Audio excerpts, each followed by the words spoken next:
UFC top-ranked welterweight contender Belal Muhammad with us here on the Anik and Florian podcast. I appreciate you providing some candor and clarity to that, because I'm not sure there's a better manager in the game than Ali Abdelaziz, but you can't serve all masters all the time. I remember back in the day talking to our Hall of Fame matchmaker, Joe Silva, about some of my broadcasting challenges. And it just felt like we were always trying to serve all these different masters, and that became an impossibility. But I do think the big fight for you is going to materialize. And to that end, correct me if I'm wrong, and you know how much love I have for Gilbert Burns. We have the same strength and conditioning coaches down here. The only reason I train at the Institute of Human Performance is because he got me for Christmas, like a package of training sessions there. I have mad love for Gilbert Burns, but correct me if I'm wrong. The path to the top for you more than likely would go through Colby Covington or Khamzat Chimaev, and a win against one of those two individuals you believe will get you the championship opportunity, and that is your thesis statement. Is that correct? Exactly, yeah. My initial one, obviously, it's like if I beat Gilbert Burns, they're going to be like, well, Colby or Khamzat's still ahead of you. So It was pointless for that fight. It didn't really make any sense.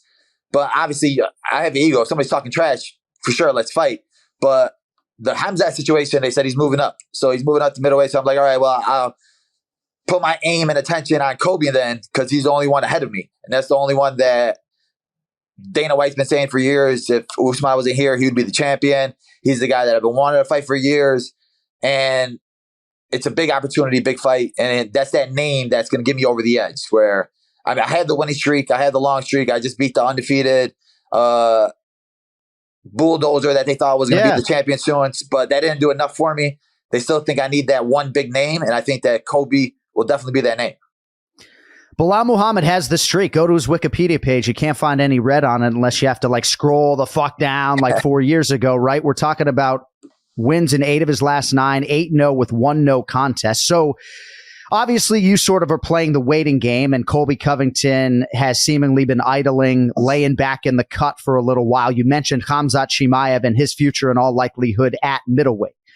Now we have the fight between Gilbert Burns and Jorge Masvidal. And I'd imagine there's some appeal for you fighting a guy like Gamebred, but not unlike Gilbert, you're probably a 4 or 5 to 1 favorite against him. It's not necessarily a championship trajectory fight.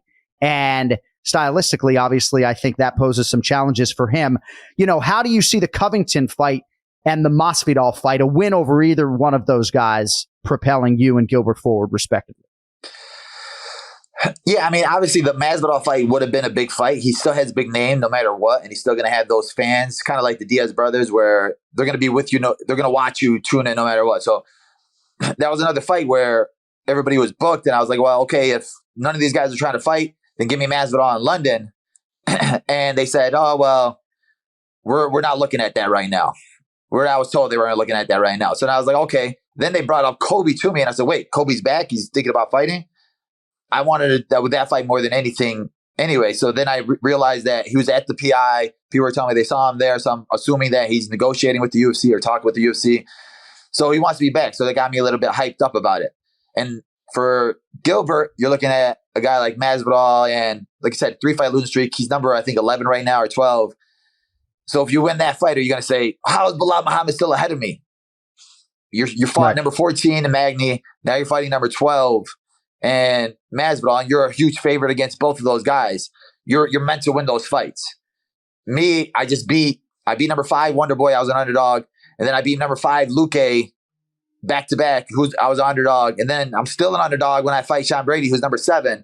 I'm beating guys that I'm underdogs against. I'm not meant to beat these guys, so that's why I feel like I deserve to be ahead of them anyway, and I deserve to be ahead of Colby anyway.